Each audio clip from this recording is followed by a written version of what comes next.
In this section, we are looking at two modes of colonial rule, two structures of colonial rule, direct and indirect rule. Direct rule is associated more with French systems, and the British are more associated with, indirect rule is more associated with British imperialism.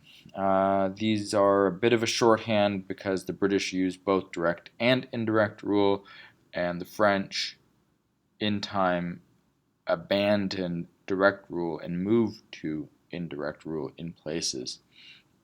So this is not a hard and fast rule, but is just a bit of a simplification that might help an understanding of it.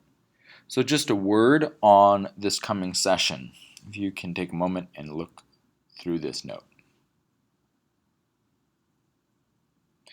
The idea here is that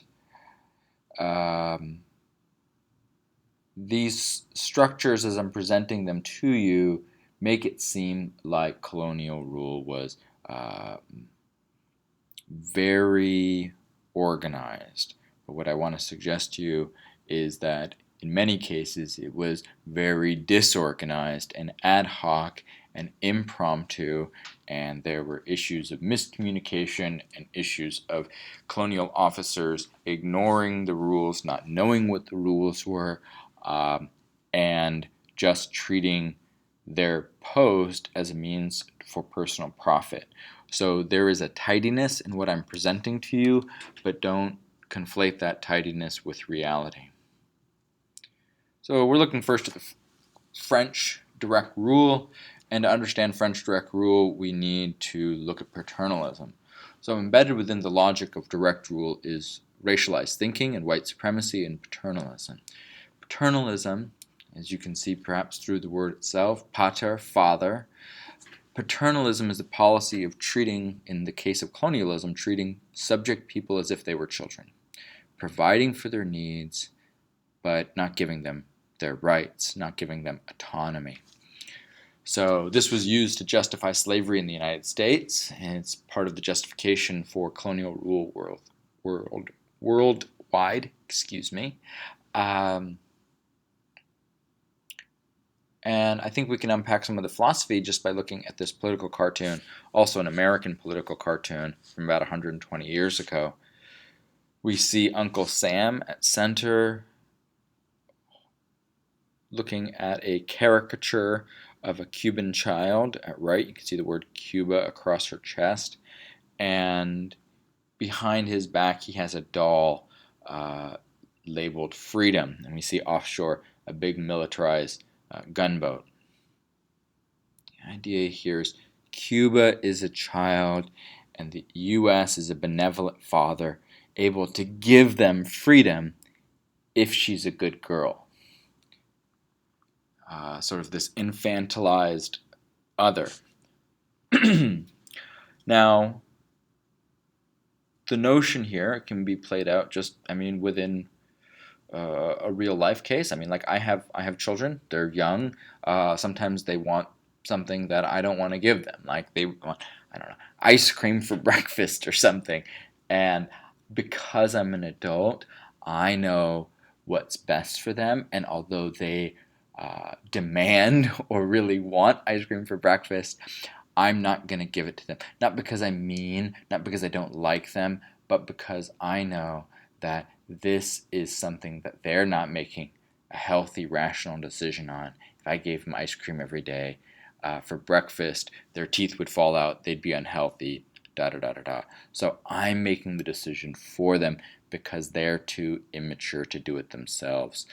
When we look at the colonial case, we're talking about the French seeing West Africans, Southeast Asians as people in what's today Syria and Lebanon as too immature, too childlike to be rational.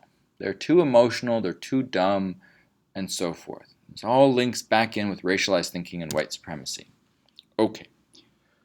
Let's look at direct rule now. So colonies are divided into districts. Each district is appointed European bureaucrats. The notion with direct rule is that the French had a belief that they could, at some future distant point, become French. So the French had the belief that a Bamana-speaking man from what's today Mali could become French, or a Senegalese person or a Vietnamese person could become morally, culturally French. And part of that process is part of the white man's burden. So the way this was structured was colonies were divided into districts, and they were administered by European appointees, and that included kind of small stuff. We had regional tax collection, labor and military recruitment, education, public works, local court cases, the maintenance of public order, so policing in a sense, discouraging of so-called backward local customs, which were often linked in with spiritual and religious traditions. So kind of trying to get rid of what Christian French people thought as immoral behaviors. The structure of direct rule led to administrative borders cutting through existing African political groups and ethnic communities, and like political gerrymandering, this was a deliberate policy to divide and conquer militarily powerful groups. So Africa had, prior to colonization, depending upon how you want to put it, about 10,000 different political entities, and the administrative boundary set up through direct rule did not acknowledge that or account for that. Direct rule was fundamentally flawed, and these are the three main problems with direct rule, the three main problems with the French structure. First is simply there's too many people to govern, too many Africans to govern, too many Vietnamese, Laotians, for example, to govern. The French just simply did not have the number of personnel needed to run these colonies. Like if we look at that number there at the bottom for French West Africa, 3,600-ish officers for 15 million. You can't run that. We look at that middle number for Belgian Congo, that's the population of Westview High School running New York City. If you want to run it at a 36,000 foot level, that's one thing. But remember, what they're doing is they are, right here, trying to change the culture. And that involved maintenance of public order, local court cases, education. It's just too nitpicky and small. You need to have multiple people per village to institute these kind of cultural changes, if at all possible, right? Other problem with direct rule is this is just too vast of space. Even with the Industrial Revolution, travel and communication inland is slow and difficult. Often enough, higher up staff based in the capital city don't know what's going on in the villages. So the colonial capital city, so say for instance Dakar in Senegal, do the leadership in Dakar know what's happening in the rural areas? Do the people in the rural areas know what they're supposed to do from Dakar, right? Because they may not be getting that information for some time, and then the information needs to be communicated from Dakar to Paris as well. A lot of times also, looking at this third bullet point, the lower down staff, these district administrators at the village level or town level, we need to be open to the idea that they are not necessarily interested in or able to carry out the orders coming from Dakar. And without a lot of supervision, the ability for them to turn their post into a mini fiefdom is real and did happen. So this is just too vast of a space to be run by too few people. And the third point is a bit more anthropological in nature, that they just simply didn't know much about where they were.